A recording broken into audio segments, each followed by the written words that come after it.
Hi girls. So I thought I'd go over a couple of the questions from the Christmas exam. I mean, I corrected it at the time, but just again, I suppose more for those of you who might have missed that class or something, or didn't take it down and kind of wish you had, I thought I'd take a look at a couple of examples. I'm not going to do the whole test, just a few examples as you go down through it. So the first one, it was a question 1. Was x squared minus 2x minus 63, and you're asked to factorize. So anytime you see the word factorize, you're being asked to put brackets into the system. This is a quadratic. How do I know it's a quadratic? It has an x squared, an x, and a number. Okay, so this was in the chapter factorization, and we spent quite a bit of time at those ones at that time. Okay. It's a quadratic, it has an x squared, it will have an answer with the 2 brackets in it. How do I find out what goes into the bracket? Well, I look to the last number here, and this is what we call my magic number. Okay, so my magic number for this one is minus 63, and the sign is just really, really important. That sign minus tells me that the 2 signs are going to be different. If that sign was a plus, it would tell me the 2 signs were going to be the same. So it's a minus, which means one is going to be a plus and one's going to be a minus. We're looking for numbers that multiply together to give you 63. And they're going to have opposite numbers. Okay, so there's lots of them, but we'll get eventually to minus 9 multiplied by 7 or minus 7 multiplied by 9. Which one of those is correct then? Well, the middle number tells me which one is correct. So minus 9 plus 7 is minus 2, and therefore that's the correct set of numbers to use. So it's going to be x minus 9, x plus 7 for that particular one. Okay, now I had my phone and I'll take a look at one more. Test open here. A couple of you came back to me and said you couldn't see question 3 and 6. That's just because you were opening it on a phone, girls. There's nothing I can do about it. That's the formatting that was on the test, so there's nothing I can do about it. But I'll take a couple of looks at it, a couple of examples of those type of questions for you now. Another one then is t squared minus 9t minus 22. I can guarantee there's one similar to this on the test, similar to these on the test, so make sure that you take another look at them for me. Okay, t, the reason I put this one here is because they don't have to be x's. It's something squared, something, and a number. So that's going to tell me that there are 2 brackets. Minus 22. Minus tells me there are 2 different signs, and I'm looking for numbers that multiply together to give me 2. So 11 multiplied by 2 is an example. So it could be minus 11 multiplied by plus 2, or it could be plus 11 multiplied by minus 2. Okay, and I'm looking to see which one of those is correct. So I'm going to say minus 11 plus 2 is minus 9, and therefore that's the correct one. So it's going to be t minus 11 and t plus 2. So the only difference between this sum and this sum is that there's t's instead of x's. Okay, and they're quadratics. Go back through your copies, there are pages and pages and pages and pages of examples of them, girls. Okay, and that was question 1 from that particular test. Question 2 then was taking a look at indices and the rules of indices. Question 2, the first part is natural integers, and there's ones like that, so again to run through. Symbol n means natural, and a number that is natural is anything 1, 2, 3, 4. So natural numbers are the numbers we first learned to count. 1, 2, 3, 4, 5, 6, 7. They're all positive and they're all whole numbers. So you always think of a toddler when you think of natural numbers. The most natural way for a person to count is using 1, 2, 3, 4, 5, all positive numbers. The next one then you have is Z, which are integers. And integers is when you got to about 3rd class in primary school, where you realize that all numbers aren't positive, that there's 0, 1, 2, 3, but there's also -1, -2. So temperatures For example, external temperatures would be an example where you would use minuses. Money is another one. So you can have minus €2 because you owe somebody €2. So minuses become a set of numbers for you as well as positives. Then you've got real numbers, and they are any number. So that's any number. Let me see what you've got. So you've got positive, negatives, decimals, fractions, all included in there, percentages. They're all examples of real numbers. And then you've got rational numbers and irrational numbers. So a rational number is a number, and this one's a rational, and the symbol for rational number. A rational number is a number that can be written as a fraction, and an irrational number cannot be written as a fraction. That's the only difference between those. So rational is where you've got, it can be written as a fraction, and irrational is where it can't be written as a fraction. Use the property of surds. This was the one that I was going to go and take another look at for you in terms of surds. So this was the question. If you were trying to open the file, girls, on a phone, you probably didn't even see this question. Another reason why I'm doing it.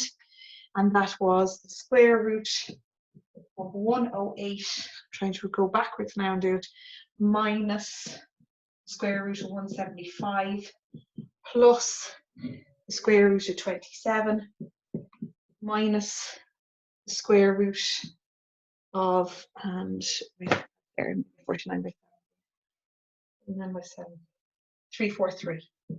You are told to write it as p square root 7 minus q, no, p square root 3 minus q square root 7. So that was what you were told to write your answer looking like.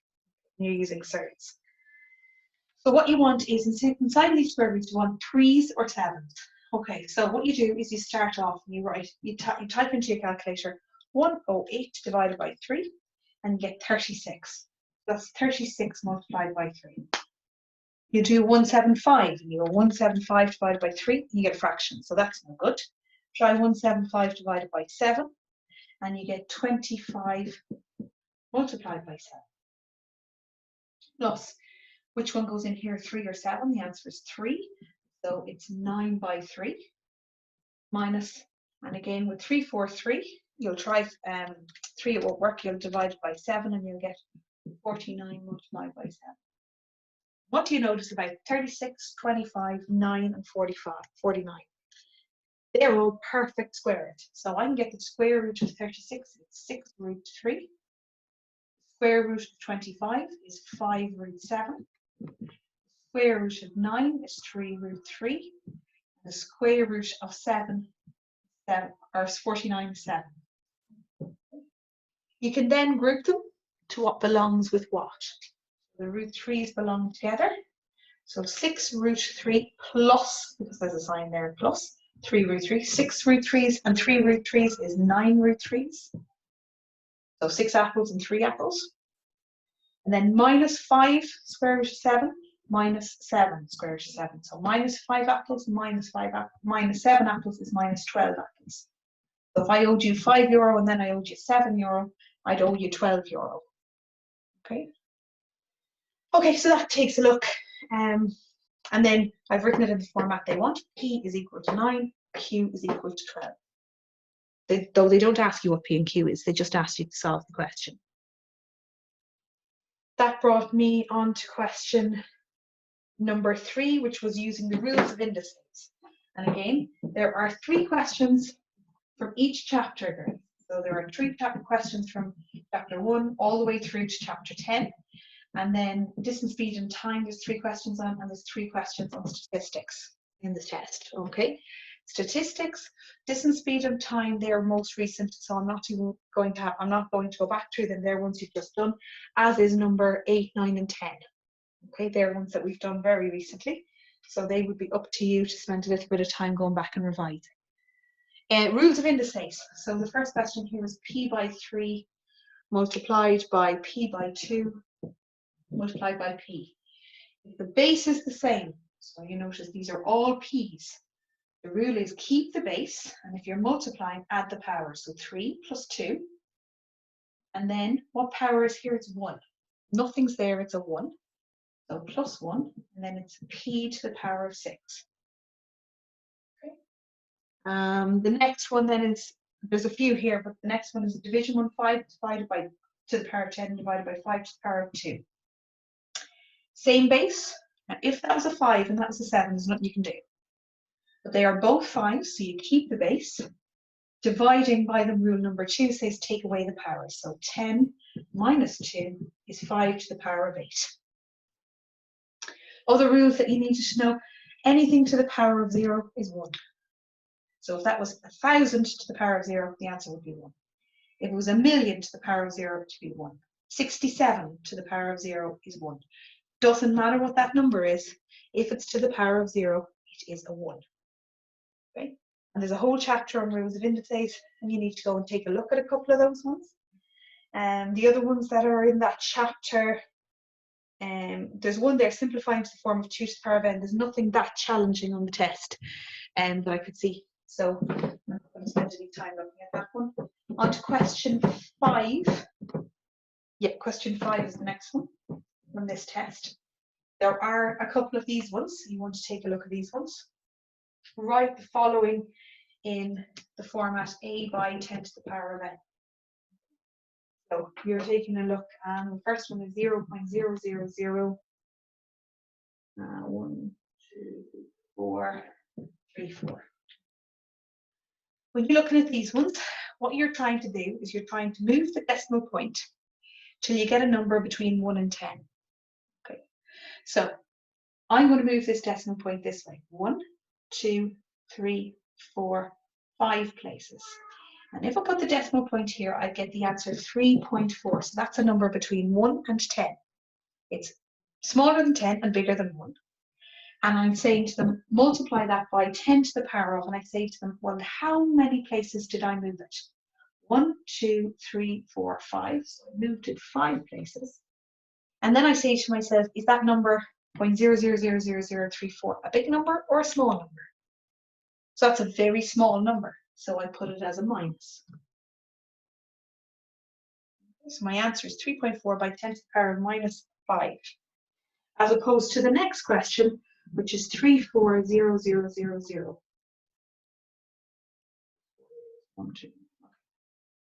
Again, I want to write it in this format. All the numbers are the same. They're zeros and threes. So I'm trying to move the decimal place. The question is, there is no decimal. So where is the decimal number if I can't see it? It's at the end. So you could say, yo, me, 340,000 euro miss and no cent. And the no cent is the decimal place. Okay, so I'm moving this decimal. I want to move it till I get between 0 and 10, or 1 and 10. So again, I'm going to move it there. Same number, 3.4. Okay, how many places did I move it? 1, 2, 3, 4, 5. By 10 to the power of 5. I'll go back to the original question, was it a big number or a small number? So which would I prefer to own, this or this? Obviously, this is a much, much, much bigger number. Okay, so I want them to know that this is a big number and not a small number. So for a small number, I used a minus. Big number, I used the positive. Okay, and that's moving or scientific notation. Sometimes they'll say write it in scientific notation, or they'll use this, a by 10 to the power of n. The next one was question 6, and again, I don't know, these ones came up on the phone. Sorry, I have the phone beside me in case you think I'm on the phone or something. I am trying to multitask, save me writing it all out because I don't have a printer at home. So the next one is simplifying. You've got 2 brackets. So 6x minus 3 times 2x minus 1. You could say these ones, girls, these ones are called simplify. So what you're trying to look at is writing it simpler. These are exactly the opposite to what question 1 was. Okay, so in question 1 you were putting 2 brackets in, and in question, I don't know what we're doing as far as this is question 6, you're looking to get rid of the brackets. Okay, so the rule to get rid of 2 brackets is this first, which is 6x by second bracket, second, which is minus 3 by second. Again, hundreds of examples in your copies at this stage. Slowly does it now here. Number first, 6 by 2 is 12. X by x is x squared. 6 by minus 1 is minus 6. X by nothing is just the x. Minus by plus is minus. 3 by 2 is 6, and there's an x. Now, minus by minus is plus, and 3 by 1 is 3. And I want to rewrite this now. Can I make it any simpler? Well, these 6x's belong together. So 12x squared. Okay, minus 6x minus 6x. I owe €6. I owe another €6. I owe €12 in total. So minus 12x. This is the line where a lot of you at the Christmas point had difficulty. Remember, when you're multiplying, the rules are, if the signs are the same, it's a plus. If the signs are different, it is a minus. Once you go past that, once you get rid of the brackets, you are no longer using those rules. You are now using the rules for addition and subtraction. Those rules are, you keep the sign of the bigger one and add if they're different, and if they're the same, you keep the sign and add. So these are different rules, girls. Okay? So from here to here and from here to here have different rules in terms of what sign you're looking for. And again, those rules are written in your copy, and they we've used them several times. Go back and have another look if you're still struggling. Let's see the next one. Oh yeah, so the fractions then are going to be important. There's a good few fractions on the test, girls. Reminding you in terms of fractions. So this was all on a particular chapter. So again, you're asked to simplify. So this is 6C, so question 6C, and you're asked to simplify. Okay, so it's 5 minus x over 5 plus x plus 4 over 4. Okay. Simplify means I want to write that simpler. Okay, so how am I going to write it simpler? At the moment I'm looking at it. What's the first thing I notice about it? The first thing I notice about it is that there are two parts to it, this part and this part. Second thing I notice when I look at it is what don't I like about it? Well, the thing that nobody in this whole entire world, especially at junior cycle, likes a fraction. Nobody likes a fraction. So when I look at that question, I see two parts and I see a fraction. And I straight away think to myself of all those horrendous days in primary school when I had to do fractions. And I rewrite it over here and I make it a bit simpler for myself. So let's say this is a fraction and it's just got numbers. So 2/5 plus 3/4. Okay. I got rid of the x's now. Why am I doing that? Just to, so that you can see, you do not need to do this, but just so you can see what I'm thinking. Okay. I've got a fraction, trying to add two fractions together, this fraction and this fraction. What do I need to be able to do that? I need a common denominator. I need to be the same number to be on the bottom. I also need that here. Okay. So what's the common denominator between 5 and 4? As in, what is the lowest common multiple of those? What do both of those divide into? And the smallest one of that. So you can write them out over here, which is what you did in first year. You did 5, 10, 15, 20. You wrote out your multiples, and then 4, 8, 12, 16, 20. The lowest number that both of those go into is 20. So I'm going to try and change this from a 2 fraction sum to a 1 fraction sum. And that way I'll have simplified it. The word simplify means make it simpler, make it look nicer, make it look more compact. So I'm going to choose a 20 on the bottom of the line here. Okay. What would I have done if I was doing it over here then? I'd say 5 into 20 goes 4 times. 4 multiplied by 2 is 8. 4 into 20 goes 5 times. 5 multiplied by 3 is 15. And I'd have added then 15 and 8 is 23 over 20.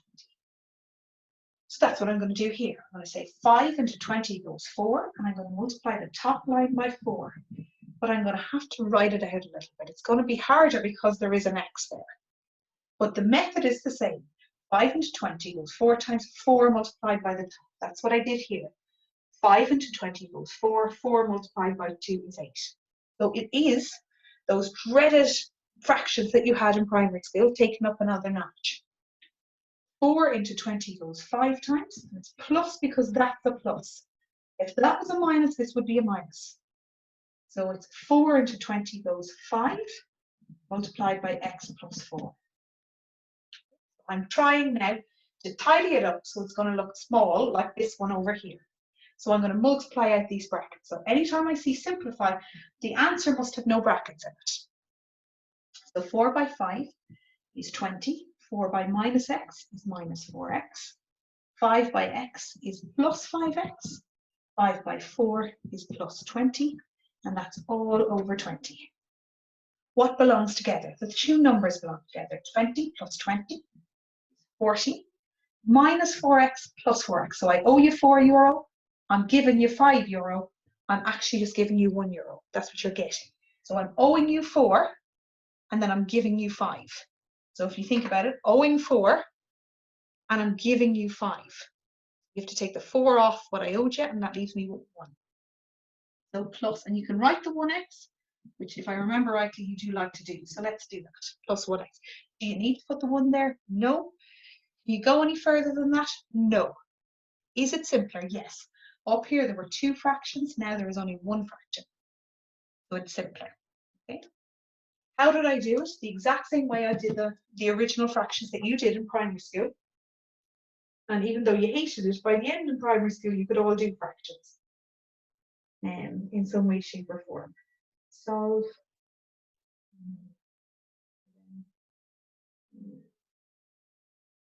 Express these. 7 is express these as a single fraction. I think that might be what I was doing. Okay, they're all single fractions. It'll be the same if you're expressing it by a single fraction. And then question 8 is a little bit more factorization. So I'll take a look at a couple of question 8.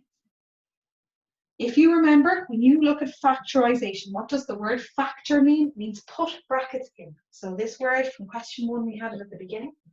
When you see the word factorize, your answer will have brackets. You remember, there are 4 different types. 1, quadratic, which was question 1. One that we took a look at. 2 was the fraction ones. Yeah, that you've taken a look at. 3 was the difference of squares, which is what this question is going to look at, difference of squares. There's 1 of them on it. Question number 4 is, how would you describe that? What's the word I use? I got my words gone. So I would call it common. There's a better word for that now than common. You're taking something out that's common across them. Okay. We've looked at this one, we've looked at this one, we've these 2 now to take a look at. Difference of squares. Okay. So I'll take a look at the difference of squares, which would be question 8, part B. So question 8, part B. So it's 9x squared minus 16y squared. Okay. What does the word difference mean? Let's start. Difference means minus. Is there a minus in the sum? Yes. So if I said to you, what's the difference between this and this? You would take away the 2 things. You'd take what was common out. Okay. So is there a minus? Yes. If that was a plus, you cannot do difference of squares. Second thing, can every single thing across that line, is that a perfect square? What's the square root of 9? Can I get it? The answer to that question is yes. It's 3. And the square root of x squared is just x. So if I said 3 squared, it's 9. And x by x is x squared. Minus. What is the square root of 16? It is 4. What is the square root of y squared? It's y. So the first step with these ones is to make sure, is there a minus? Yes. Can I get squares of them? Can I get the square roots of them? Are they perfect squares? So they're always going to be numbers like, so like 2 squared is 4, 3 squared is 9, 4 squared is 16, 5 squared is 25, 6 squared is 36.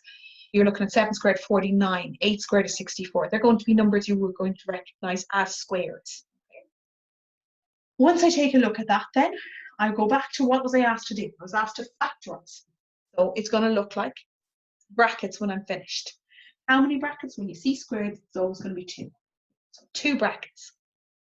It's going to be the first plus the second, so 3x plus 4y, first minus the second, 3x minus 4y. And that's the answer. Okay, so difference of squares, I look to see, is there a minus? Yes. Are they all perfect squares? Yes, then it's difference of squares. Get the square roots of everything, and then it's the first one plus the second one, first one minus the second one. And that's the rule. And there's no way of making that any simpler for you. That is something you do have to learn. Okay. And if we take a look at 8a, it's the last one here, number 4. That is taking out, there's a better word for common, but it's not common. It doesn't make any difference. You're not going to be asked to explain the wording. And the question is just going to say factorize. So if you look at 9 or question 8, I should say A. Okay, it says to factorize fully, and you've got 9a squared minus 6ab plus 12ac minus 8bc. Okay, let's go through it. It's asked to factorize. So the second it asks me to factorize, I know I'm going to have to put brackets in the answer. Is it a quadratic? No. There's not an x squared, an x, and a number. So it's not a quadratic. Is it the difference of squares? No, because yes, there's minuses, but there's also pluses, and these numbers cannot all be got. So you can't get the square root of 6. You type that into the calculator, it comes out as a decimal. You can't get the square root of 12, and you can't get the square root of 8. So it is not the difference of squares. Is it a fraction? No, because there's no fraction. So the only other option then is what is in common across the line. So is there anything that is in everything? Is there any single thing that is in everything? And the answer to that question is no. There's an A here, there's an A and B here, there's an A and C here, and there's a B and C here. So there's no letter that's in every one of those. Okay, you could say A is in most of them, but it's not in that last one. So it's not in everything. So what you do is, that's the word, is factorize by grouping. It's not factorize by what's common. Factorize by grouping. So you put groups together. And you can put the groups together how you choose. Okay, so there's lots of different ways of doing these ones. So I'm going to take these two as a group because they both have A's. And then I'm going to take these ones as a group because they both have C's. So I'm putting them in a group because of something. I'm putting these in a group because they've got A's. I'm putting these ones in a group because they've got C's. 2 groups, so therefore I will have 2 brackets coming toward the end. Okay, so let's take a look and see. What's in common here? So is there a number that would divide into both 6 and 9? And the answer is yes, it's 3. Is there any letter that's in common? Yes, there's an A. So that's what you do. You look for what's common and you take it out. So across here, 12 and 8, is there any number that divides in to both of those? And yes, there's a 4. Is there any letter that divides into both of them? And yes, there's a C. Okay. You then say, if I was looking at 3a, what would I need to multiply 3 by to get 9? I'd multiply by 8. What would I multiply a by to get a squared? I'd multiply by a. If I was looking here, what would I multiply 3 by to get 6? 2. A is there, so I just need a B. Sign is important. I want to get a minus, so I'd have to put a minus there because minus by plus would give me back out what I had, which is 6ab. Into this one then, 4 into the 12 is 3. And what would I need to multiply by a because the c's are already there? 4 into the 8 is 2. And c's are already there, so I'd put my b there and my minus. And I'd want this to be a plus because plus by minus will give me back minus. What do I notice? Inside the brackets are the same. So if the same things are inside the brackets, you do not need to write them down twice. Once is enough.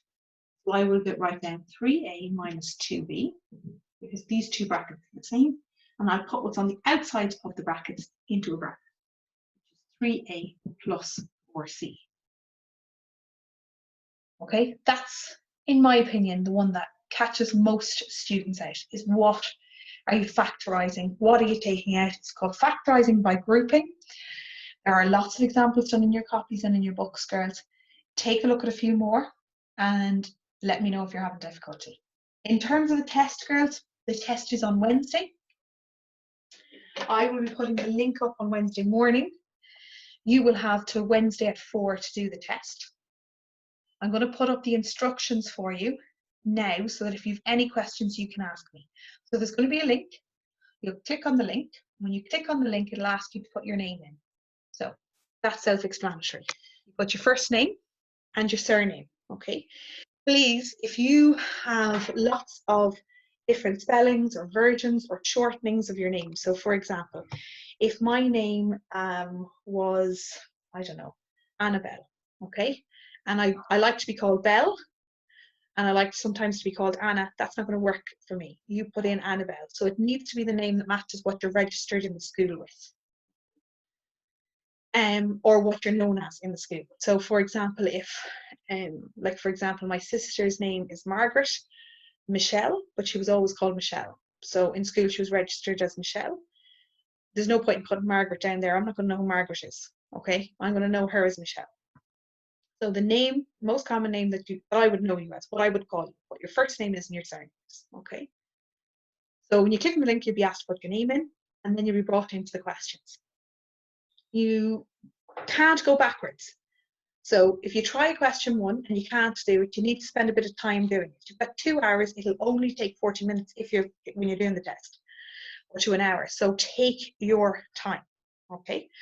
Once you've put in your answer, it will only accept a number as an answer, or if it's multiple choice, the option that you want to choose. If you're putting a number in, for example, -6, you type minus and 6, and there's no space, okay? And press next question, and you go on to the next question. It's like completing a survey, okay? There are a couple of things about it. So to try and minimize the chance that when you see the question, you go on Google and try and find the answer, if you try to open another internet page, or if you already have another internet page open, it will warn you to close that page, or it will not allow you to take the test. If you do not close the page, it will close you out of the test and it will return a cheat number to me to say that you were cheating, which you might not have been. You might just not have understood it. That's why I'm explaining it to you. Do not have any other web browsers open, which means do not have your Facebook page open and think you can go back and forth to them. You can't. Once you're on this page, you must stay on this page and complete the test within the 2 hours or less, whatever long it takes you. When you get to the very end, it'll ask you to submit. You must click submit, and once you've clicked submit, it will come through to me, to my system. Okay? You don't have to take the test 9 on Wednesday. You can take the test at 2 on Wednesday, but the latest you can start that test is 2 o'clock on Wednesday, because at 4 o'clock, it's no longer going to be active. You're no longer going to be able to take the test. Okay? There are a couple of questions on patterns, but they're very simple ones like we were doing in class, like red, green, those sort of things. So I've said to try them, but if I see that every single person in the class is getting all that, or even half of you are getting it all wrong, then I will take them out of the test. So question, I think, is 1, 2, and 3 are patterns. So don't panic at the beginning of the test and go, oh my God, I can't do this. If you're struggling with that, you're probably not going to be the only one. I looked at it and I thought it was doable. I thought it was easy enough. And I didn't want to take those questions out because I think you might actually do very well on those ones because they're kind of like more generally knowledge rather than these algebra ones, which can be a bit more challenging. When there were algebra questions like this, you're given an option, girls. Okay, so there's multiple choice, 4 choices. You can have a blank sheet of paper in front of you and do all your workings on the blank sheet of paper. And what I would ask you to do, girls, is take a picture of that and send it to me. So send the workings to me, and then I'll know at least which ones you are having difficulty with, which ones you're having problems with. Do you have to send me the page? No, you don't have to send me the page. But if you don't send me the page and you got 60, I'm not going to be able to tell you what mistake you made. I'm just going to be able to tell you you made a mistake. Okay? So if you want a bit more feedback in terms of what mistakes you were making or which ones you need to work harder on, you need to show me the workings, and that's up to you. Okay? So Wednesday morning, 9 a.m, it will go live, and then you take a look at it. I'll put up this video now, and I'll put up that piece of work with the instructions. okay, and see how you get on. Okay.